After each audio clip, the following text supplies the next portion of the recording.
everybody. This is Robin Ayub from the Localization Fireside Chat, and welcome to another episode.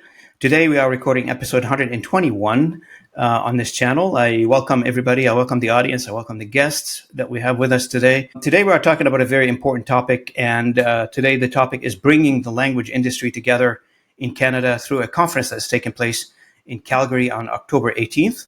And for this, I have with me the distinct pleasure and the honor to have with me Peter Madahian and Silvia Xalabarde. And hopefully, Silvia, I pronounced your last name correctly. I've been practicing this all day, by the way. I know yesterday when I recorded the podcast with you, I made a little boo-boo. But today I said, from the morning, I know I'm going to do a podcast with you. I started training. You did good. Thank you very much for joining me. I really appreciate it. And if you don't mind, for those who don't know you, and every week we have a brand new listeners on the podcast. So if you don't mind, we'll start with Silvia. If you don't mind, just do a little bit of an introduction, and we'll go to Peter, and we'll dive into the topic of the day. Silvia, the floor is yours. So my name is Silvia Xalabarde. I am the president of the Society of Translators and Interpreters of British Columbia, and I am also the chair of the Board of Examiners at STIBC, which is pretty much a national organization for certification. Good to have you with us, Silvia. Peter? Robin, great being here. Thank you for making time for us always. Peter Madahian, General Manager at Exacta Interpreting. We provide community interpretation across Canada, specialize in in-person, remote, over-the-phone interpreting. And in my spare time, I'm the president of the Canadian Language Industry Association. We have close to 100 members across Canada, primarily language service companies, and we advocate on their behalf and we work on their behalf to bring the industry closer, to build bridges across Canada, and to work closer with the profession and to have a plan going forward. Nice to have you with us, Peter. Appreciate it, and good to see you again. Hopefully your travel is going well. And by the way, Peter is on the road. He's doing this probably from some hotel somewhere, which we appreciate his time with us. Thanks, Peter, for being with us. I really appreciate it. That always. Yeah, no, the topic of today we want to talk about is the conference that's taking place on October 18th in Calgary. And the reason this is important for me and for many of our audience, specifically in the industry in Canada, is because this is very, very monumental. Like, this is very monumentous event that's taken place. And the reason that is monumentous, in my opinion, is because for many years, we've been trying to bring the industry closer and closer in variety of entities, meaning variety of associations, variety of organizations. We share the same country, we share the same demographic, we share the same culture. And there's no reason why we should not be able to communicate more under one roof, under one event, and bring us together closer. There are many common areas that we can agree on. Obviously, we many policies that we can advocate for. There are many instances of advocacy that we can do for our communities together. Of course, there are some particularities to each different region, and we leave those to the region to decide to work on. But there are many common areas as an industry that will bring us together. So I think this is where this conference is going. So why don't we start with Silvia first? Silvia, would you mind explaining to us that the conference is taking place on the 18th and the significance of it? Right. So the conference that we have taking place on October 18th, I'm very excited about it personally because it's bringing together a lot of the different professional Canadian associations for interpreting and translation. So when I was introducing myself, I mentioned this body, STIBC, which is the Council of, I'm sorry if I'm saying it wrong, I shouldn't. I just always say STIBC, like translators, interpreters, terminologists in Canada. And that comprises a lot of the smaller associations for professionals that we have. And it still does not include Quebec. Quebec used to be a part of it, but not anymore. But this year, for this conference, we actually have some presence from Betty Cohen, who is the president of OTIAC, which is the professional association similar to ours in Quebec. So this is really a momentous time when everyone is coming together for the first time in many years. And we're going to talk about a topic that's very important to everyone. Joaquim and I were talking about it. It's like the elephant in the room is about AI and how it's going to affect our industry and where we go from here and what are the advantages and disadvantages. And I think these things are very much connected because with the era of AI and what it is for our industry, it's really a time for all of us to come together, work together, both the professional associations and also with associations like CLIA, which is why Peter has also so graciously been involved with this process. Absolutely.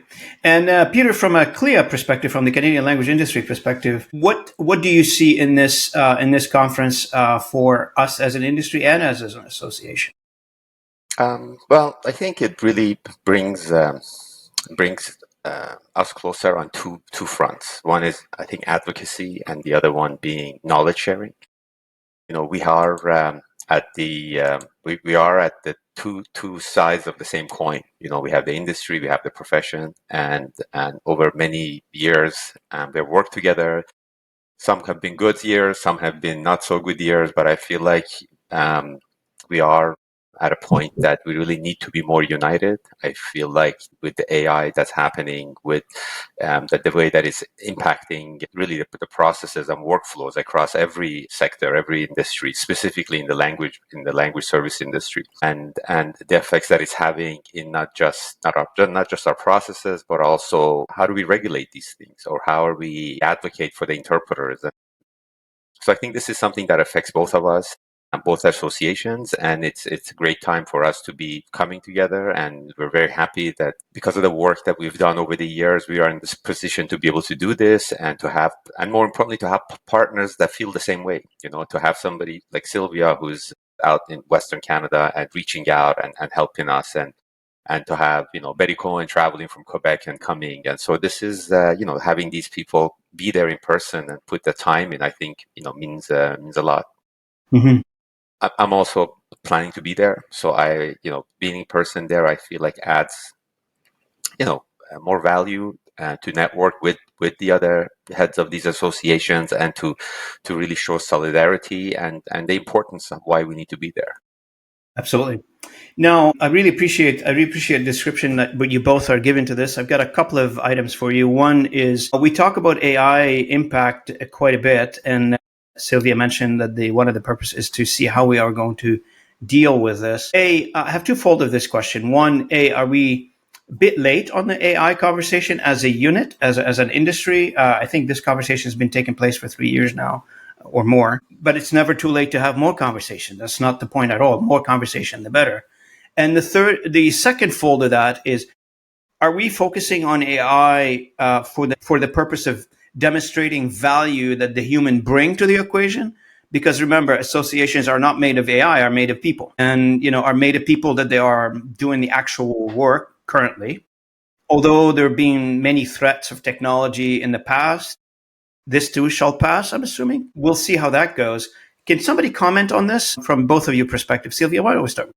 Yeah, I would love to comment on this, and I'm going to speak for myself rather than for my association, whether that's STIBC or CITIC, because I'm actually going to be one of the speakers at this conference, and I'm going to talk on the topic of AI.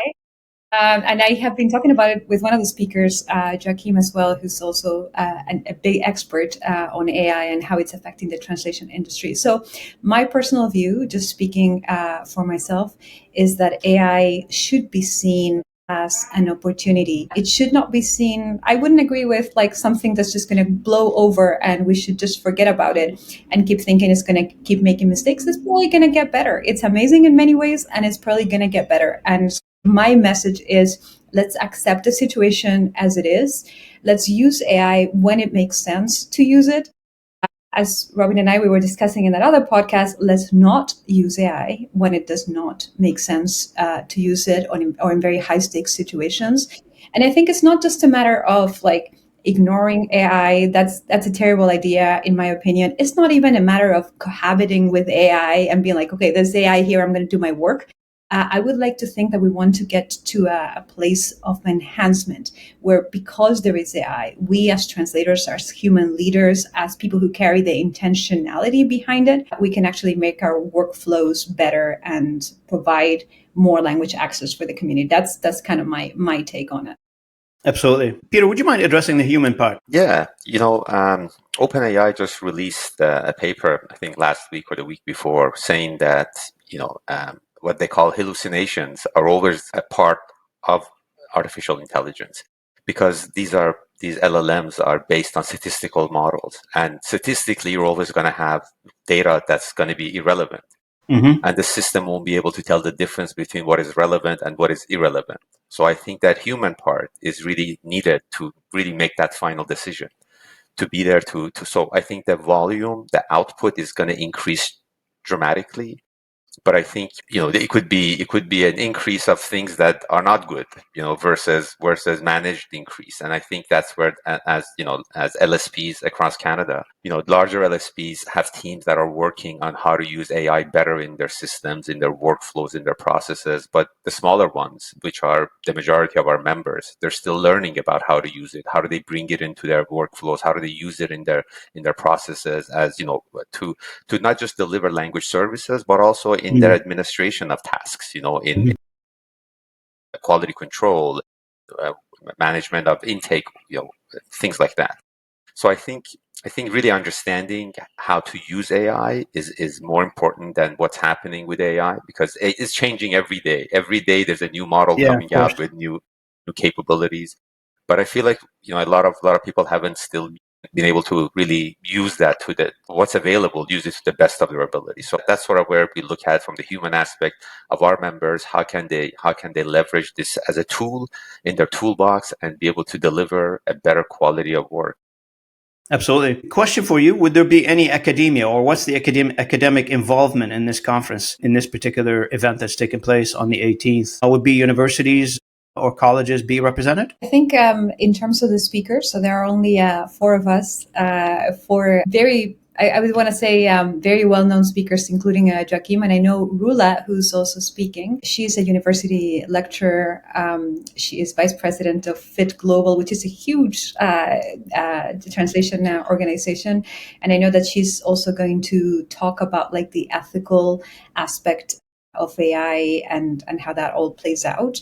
And I do believe we are inviting some local universities to join us. That's part of the people that we think we're appealing to. But definitely, we'll have that academic involvement. I think Rula is probably has the most cachet in that department. And the reason I ask all this is because there's many angles to our industry, right? So you've got the interpreters, you've got the tech, you've got the academia, you've got the policymakers with stakeholders, government, etc. So because we are in an industry that acts like a bridge between all these entities, so there's a lot of influences coming at it from various angles, right? So that's why I was wondering how, and the fact that we're having this type of conference on the 18th of October in Calgary tells me, over the many years that I've been involved in the industry, that we've reached a certain level of maturity in the industry in Canada to get to the level where we can sit around the table collectively, various associations, various ideas, and bring to the table some common sense or common, at least, problems so we can find common solutions to. I'm very proud to see the Canadian industry collectively pulling together in such an event. And I truly encourage everybody who's listening to this podcast, it doesn't matter what your background is, but if you have interest in learning more about the language industry, if that topic is an interesting topic for you, you may want to check this event that's taking place on the 18th in Alberta, in Calgary, and go say hello to the folks who are going to be there.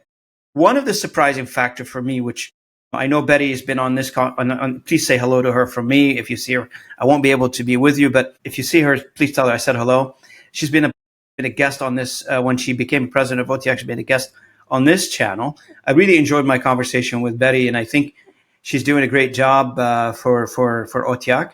And the openness, for OTIAC, for her to be there, sends a big signal, because the French language in this country, it's a huge component of who we are as a country, and a huge component of who we are as an industry. I mean, if we did not have the component of a language industry, French language in Canada, we would not have an industry. Working together collectively, collaborating together, coast to coast and coast. People remind me we have 3-4 coasts now.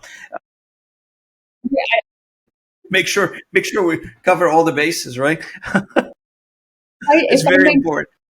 I make comments on that. I just want to tell you a little anecdote because I think that the industry has reached a level of maturity, which I'm very proud of, a Canadian language industry. But I think it's also sometimes the action of individuals as well. And this is, I'm going to bring up Betty, that she's so open. I just want to tell you a little anecdote. When we were in Geneva for the FIT Global Congress, and Betty was there. And when I arrived, they gave me my card and whatever, and they said, do you mind sitting next to Betty? Because theoretically you should sit there because it's the Canadian kind of delegation. And I was like, why would I mind? I love Betty. They said, oh no, because we think there might be this tension like between the English and French speakers. We've had that other year. That made it all the way to Geneva? Yeah. Wow. Where they didn't want to sit together at a FIT Congress before. Apparently, I have no idea who was involved, but this actually happened that they said, we don't want to sit together as Canadians. And I was like, Betty and I are going to want to sit together. Wow. So, yeah. Yeah. It's you were smiling, but because, you handled it very tactfully, very well, and with a laugh, which is, very nice of you. But I'm assuming this comment that came to you was based on incidents that happened before that was not handled in the same way, which was sort of an embarrassment before. But now, it goes to show it depends on who is at the other end of those conversations. And I agree with you. Maturity starts with the human, the people, the human factor that drives this industry. We're still a human industry. We're not there yet. I mean, when I did the interview with Veronica Heilich, we based the whole interview on Silicon says we've solved the language problem. We did not solve the language problem. There are many aspects of the language that we have not yet solved. We may have solved, I don't know, I can't put a percentage on it, but I want to say about 30, 40%, but not yet solved, the majority of the language problem. So we're still a human driven industry, which, this is what the Canadian language industry has been focused on. This is what the Canadian Language Industry Association has been focused on for many decades, and recently with Peter at the helm here, to make sure that we're, working with our partners such as yourself, Silvia, which we thank you very much. I thank you on behalf of the Canadian language industry for being such a good partner for the association. We value your partnership. We value the conversation we've always had together. At the same time, if it wasn't for those kind of dialogues, for the activities that we're creating out there, and I know a lot of people create a lot of buzz on the LinkedIn, etc., we tend to be focused. We tend to be measured. We tend to be sending the right signals and the right messages out there, which I'm really proud of the team, Peter and his team, and yourself, and the rest of the Canadian language industry all together as a whole, and the way we've handled these conversations in the past. So thank you again for this. Appreciate it. Anything else that we should address on the conference, Silvia or Peter? Can you give us some logistics? Where is it taking place? How long is it going to be, etc.? I just wanted, before Silvia gets to the logistics, I just want to reiterate what you were saying, that, what you said is exactly true. And it's a reminder that collaboration takes intention, it takes patience. And if we keep that bigger picture in mind, that's when those differences become strengths, So I think you're right on about the ability of this industry, this leaders that are representing their associations, to be able to put aside any personal agendas or timelines or things like that and really come together. And now with that, I'll ask Silvia to please give us details on the conference and the timing, the date, how we can join, others can join. I'm going to be there for sure, so go for it. So the conference is going to be starting at around 3:00 on Saturday, the 18th. It's going to take place at a hotel. I wouldn't want to give you all the details live because unfortunately I don't have them in front of me. So hopefully Robin will we'll put them in the description later. After. But basically, we're going to start with a networking event. And as we all know, networking is a big reason to go to conference. It's a lot of important people in the translation industry, the presidents of the associations. A lot of people are going to be there because we're having the CITIC AGM right before. So it works well in that way. We're going to have a networking event. And then from 4:00, we're going to have presentations from 4 wonderful people, including Joaquin Lepin, I'm sorry, I don't speak French, so I probably pronounced it badly. I'm sorry, Joaquin, from here when you see this, who is like one of our celebrities in the industry. I was determined that we should have him as a speaker because he draws enormous crowds. He really is himself. He really knows what he's talking about. We're going to have Rula, as I mentioned, who's past president of ATIA in Alberta. And she's on the CITIC board, and she's vice president of Fit Global. And we're going to have Betty Cohen, president of OTIAC, who we have been talking about. Hopefully the presentations will take us until about 7:00. And then we're hoping to organize some kind of networking dinner optionally for people who want to join us. I think it's going to be a fantastic event. And I really encourage everyone who can go in person to go in person. But if you can't make it, there is an online option as well. And a lot of people are joining that as well. I heard even from the UN, they're coming to see our conference. So we're very excited. And I hope we live up to all the hype we've built up with this Canadian conference. I really do. Absolutely. I mean, we recently have Joaquim on a webinar that was sponsored by CLIA. And typically we get about 40 to 50 attendees. In this webinar, I think we topped 300. So he definitely comes with his own fan base. There were people from Australia, France, Austria, Germany, Netherlands, and it was quite exciting to have such a wide international audience joining one of our webinars. And I think that's just and he's such a nice person, and he's so down to earth and so engaging with the audience. So I think it's definitely worth the effort to either be there in person or remotely and really listen to what he has to say, and as well as the other distinguished speakers. Yeah, so I'm super excited to be there, and I think it's probably one of those events that we're going to look back on and say, hey, this is when these policies were decided on. This is when we decided on some of these steps forward, both for the industry and for the profession. Absolutely. So if you don't mind, would love to share that information later on. If you don't mind sending me some information, we'll include them in the post editing of this content that we're creating today in this episode here, and we'll share it with the audience. The links to register, however, whatever you want to send us, that'll be great, and we'll make those public to everybody to have access to. On this note, anything else that we should know about that you were hoping to achieve from this conference? I know the overall target is for us to come together, but is there any other tangible items that you have your mind set on? I wish I can get out of this conference by 1 or 2, 3 items that I want to achieve. What would that be? For me, the most important point, we have talked about the topic of unity as Canadians, the Canadian language industry, the Canadian professionals in this industry. But to me, and this goes even beyond Canada to on a global level, something is happening right now with AI in translation and interpreting that is quite unique. And we, as the industry and the professionals, it is paramount that we lead this conversation, that we don't leave it up to chance, that we're realistic about what is happening, and that we reestablish ourselves and our value and communicate this both to institutions and to end users. I think this is a very important time, and it's very important for us to be the experts, to be leading this conversation. And I think conferences like this is where people can come together and we can come kind of to a collective understanding of how we are going to not just survive this, but how we're going to thrive as translators and interpreters at a time in the era of AI. Absolutely.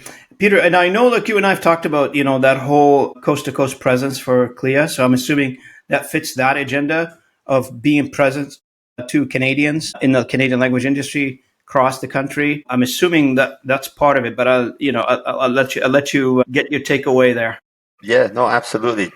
Robin, you're right on. I mean, we have talked about building bridges across Canada. Earlier in September, CLIA hosted its first Rendezvous Vancouver.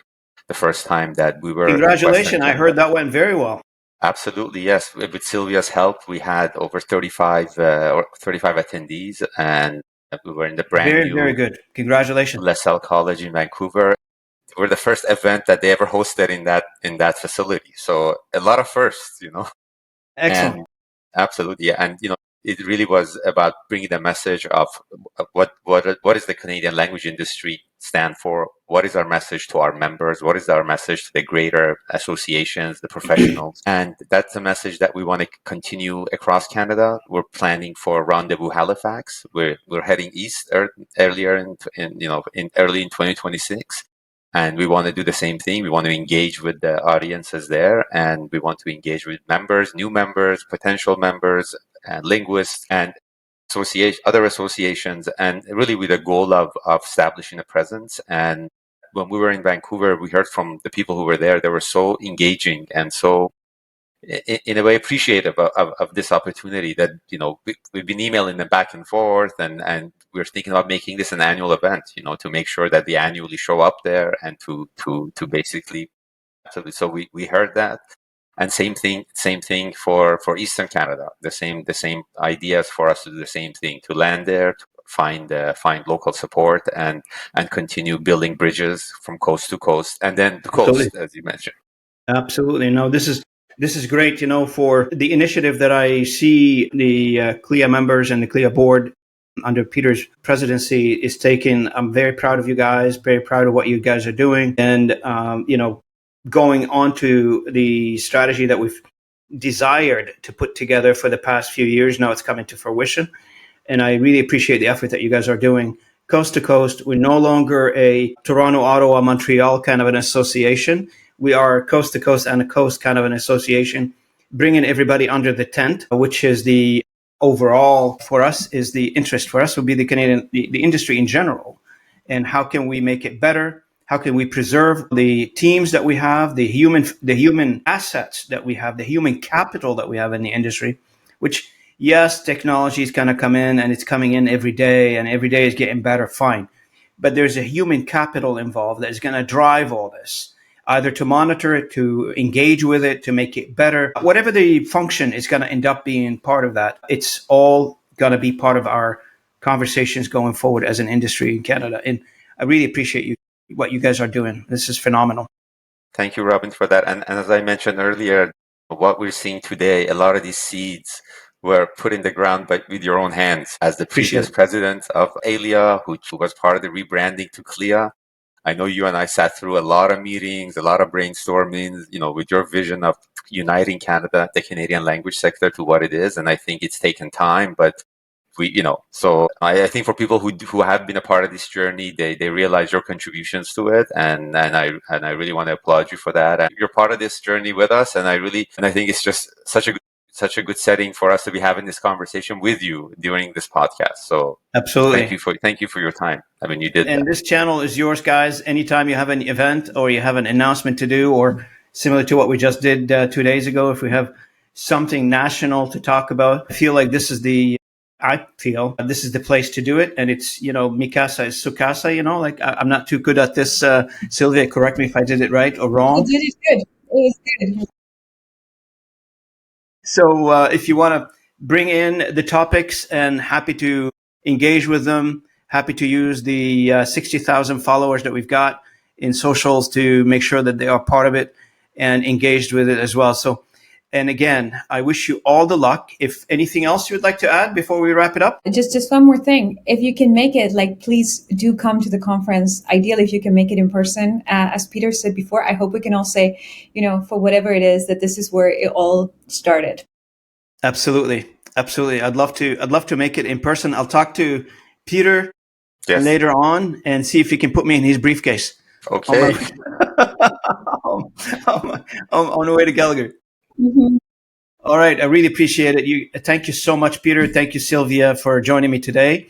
For the audience, thank you so much for listening. And I really appreciate your time with me today on another episode for the Localization Fireside Chat. And again, if you don't mind, this channel is only supported by me, who is the content creator, and the guests that joins me on a weekly basis, or however often we do them. So I ask the audience, if you don't mind sharing, commenting, liking the content that we put out there. It really helps me quite a bit. And again, this is not a moneymaker endeavor. It's just a personal effort that is driven by my only one thing, my passion to the industry and my relentless drive to see this industry do better. So thanks so much for everybody. I really appreciate your time, and I'll see you at the next episode. Thank you, Robin, for your time and for giving us this opportunity. Thank you. Thank you.